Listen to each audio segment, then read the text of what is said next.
Hello everyone, I'm TV Shreyas Kumar from Sri Venkateshwara College of Engineering. Today I'll be discussing about structural analysis. So structural analysis is the study of design, construction and behavior of structural system. This presentation will cover two of the most widely used methods in structural analysis. So let's look into them. So in this slide we'll be looking at moment area method. What is a moment area method?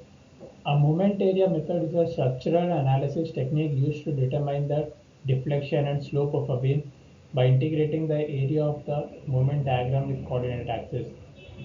So what do you mean by a moment diagram? A moment diagram is a graphical representation of bending moment along the length of the beam. It helps to determine the maximum bending moment, shear force and deflection at any point within the beam.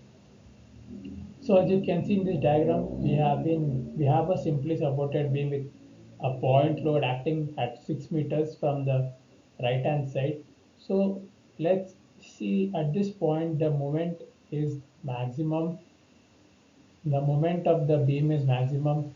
By this method, we can see that most of the load will be acting at this point, and at point B and A, there will be no moment or deflection acting on the beam. So let's move on. So in this slide, we'll be talking about a conjugate beam. So what is a conjugate beam? It is a structural analysis technique that involves replacing a beam with an imaginary beam of identical shape known as conjugate beam. In this method, we replace a free end with a fixed end and calculate the deflection and slope of the diagram. Fire recast. Through recasting, conjugate beam method solves the problem of shear and moment diagrams of a beam by using pure bending diagrams of its conjugate beam, which is easy to calculate. It also helps to find the reactions of the beam even without the presence of external force. So how do you calculate in a conjugate beam method? To solve a problem using conjugate beam method, we need to determine the stiffness of the beam, which is EI, then draw the bending moment and shear force diagram for the conjugate beam. Then we can determine the slope, deflection, and internal forces of the actual beam. What are the applications of a conjugate beam method? The conjugate beam method has many applications in civil, mechanical, and aerospace engineering, and it is useful in designing different structures and components such as cantilevers, bridges, and aerospace structures. In this slide, we'll be looking onto the derivation of moment area method. The first step is integration of moment area equation. The first step in the derivation of moment area method is to derive the equation for bending moment of the beam as a function of the position along the beam length and using the Euler's-Bernoulli equation, integrating the angle function. The second step involves integrating the angle function for each segment of the beam. This gives an equation for angle of rotation of the beam as a function of the position along the beam's length. The final step is integration of integration of displacement function.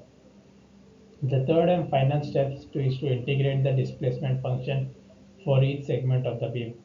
This gives an equation for the deflection of the beam and as a function of the position along the beam length. In this next slide, we see the steps to solve a problem using moment area method. There are four steps we need to follow while solving a problem using moment area method. These are the first one is we need to draw shear and bending moment diagrams. The second one is we need to calculate the area moments. The step is applying moment area equation. And the last one is we need to verify the results. So let's see one by one. Draw the shear and moment diagrams. Sketch the shear and moment diagrams of the beam and determine the maximum bending moment and its location. Step 2. Calculate the moment area method. Determine the area moments of the beam and identify their signs. Step 3. Apply moment area equation. Apply the moment area equations to find the direction of the slope of the beam at any point of interest. So the last step is to verify the results. Check the results to ensure that they are consistent with the problem statement and physical principles and make any necessary adjustments. So in this slide, we see the steps to solve a problem using conjugate beam method. There are 4 steps involved in this. First one is replace the beam. We need to replace the original beam with a conjugate beam of ideal shapes and length and subjected to same loads and boundary conditions with the inverse bending moment distribution. Step 2. Draw the bending moment and the shear force diagrams. Draw the bending moment and shear force diagram for conjugate beam using the basic relationship for pure and shear bending. Step 3 is to determine the deflection and slope for the conjugate beam. Calculate the maximum deflection and slope for the conjugate beam using moment curvature relationship and boundary conditions. The last step is to derive the rear beam's deflection and internal forces.